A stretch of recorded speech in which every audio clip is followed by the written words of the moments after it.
We're following breaking news. That's right, it is Jobs Day. The Labor Department just released September jobs report, and the economy added 336,000 new jobs last month. Let's get straight to CNN business correspondent Rahel Solomon to break down these numbers. Wow, again. Wow. The last 15 months has been like that. Clearly coming in hot, guys. Just to put this in perspective, this is about double what economists were expecting. So, Phil, as you said, 336,000 added in the month of September. The expectation was closer to 170. The unemployment rate remaining steady at 3.8%. Wages moderating just a bit. That has an inflationary impact. And let's take a look at where we saw some of the strongest job gains. Some of this a continuation of what we have already seen. So leisure and hospitality adding jobs there, healthcare adding jobs there. Guys, this is an interesting one because all week we had been getting these conflicting reports about the state of the labor market. Is it cooling? Is it heating back up? This seems to suggest it's still pretty hot, right? So just to give you some perspective, over the last year, we've seen an average monthly gain of about 271,000. And this is on top of that.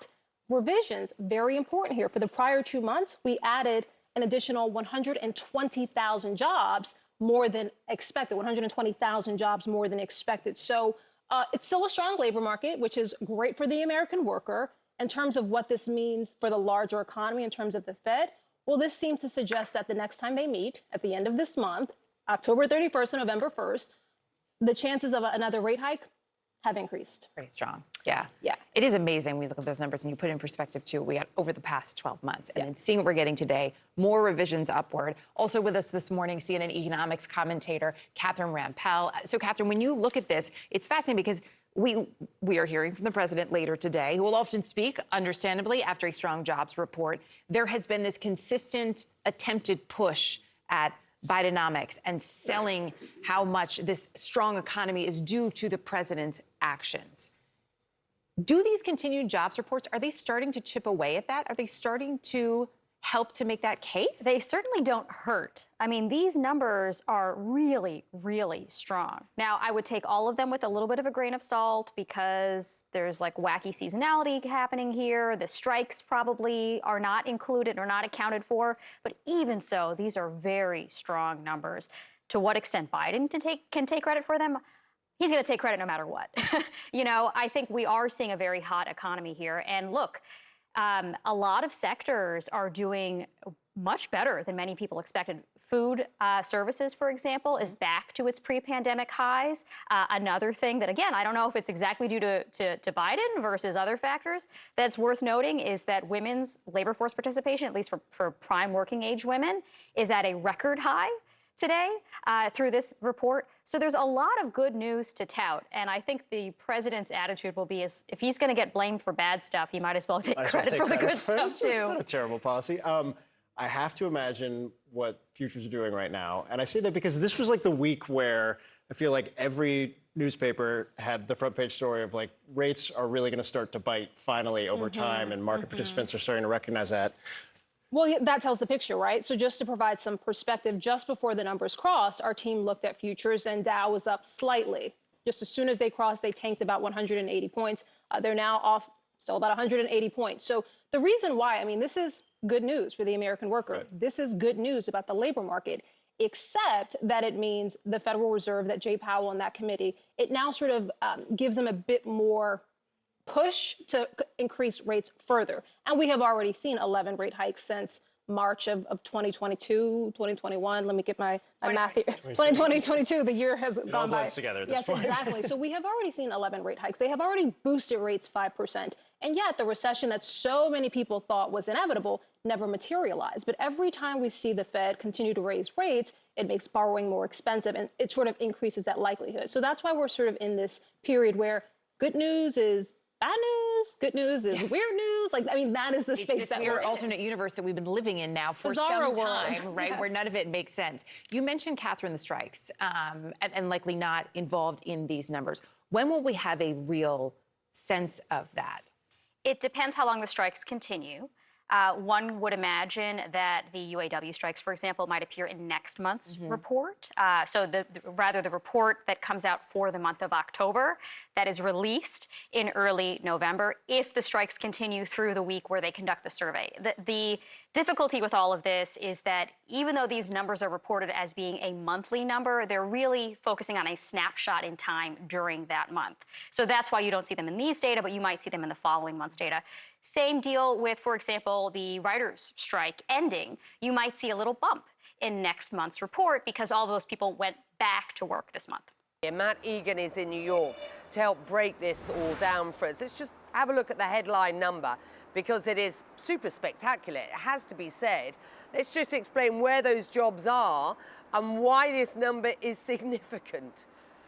Well, Becky, this really was a blockbuster number. 336,000 jobs added last month. As you mentioned, that's roughly twice what people were expecting. But not only that, this is 80,000 jobs more than the most optimistic forecaster had been penciling in.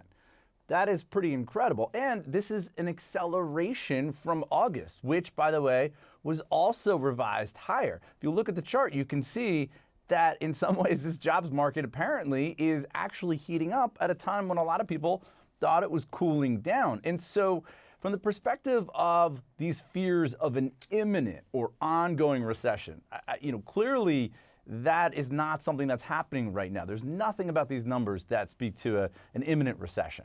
But of course, the other big concern out there is inflation and the Fed's war on inflation. And so if your big fear is that the Fed is going to end up overdoing it or that the bond market is going to tighten things for the Fed and overdo it, those fears are still very much alive because of today's number. A lot of people were hoping for Goldilocks, not too hot, not too cold. We ended up getting something that was much closer to too hot. And that is why we've seen a negative reaction in the stock market with U.S. stocks opening, I would say modestly lower, but there is the potential that if bond yields keep going higher today and in the coming days, we could see an even more negative reaction in the stock market. Becky? Yeah, it's fascinating, isn't it? And one of the world's sort of top bankers, Jamie Dimon, has been talking about his concerns about the possibility of the Fed pushing rates higher, not being at the end of its rate rising cycle. And that really does beg the question, has the central bank got this sort of landing, in hand? Is it a soft or is it a hard landing? And there's a real difference between the two, and the impact could be very swinging. Oil prices, when we talk about inflation, the good news this week is that we've seen a slowdown, a slip in the price of oil. We had been looking, only a week ago at the possibility of $100 on the barrel, down closer to the sort of $80 on the barrel level at this point. Why? Well, Becky, that's been just a huge turnaround. I mean, you know better than anyone that the oil market is notoriously boom to bust. But even for the oil market, this is a completely incredible 180 because just a week ago or so, we saw U.S. oil and there's Brent on the chart. You can see going up towards $100 a barrel. That was setting off all kind of alarm bells in Washington and in Wall Street about inflation, about gasoline prices, and they have completely cratered since then. As far as why, there's a sense that the bullish sentiment got overdone, right? That prices got ahead of fundamentals, which is known to happen from time to time in financial markets, especially in energy markets. Hedge funds were kind of piling on, and eventually they ran out of buyers, and the fundamentals just did not support triple-digit oil, despite the fact that we have Saudi Arabia and Russia doing basically everything they can to pump up oil prices.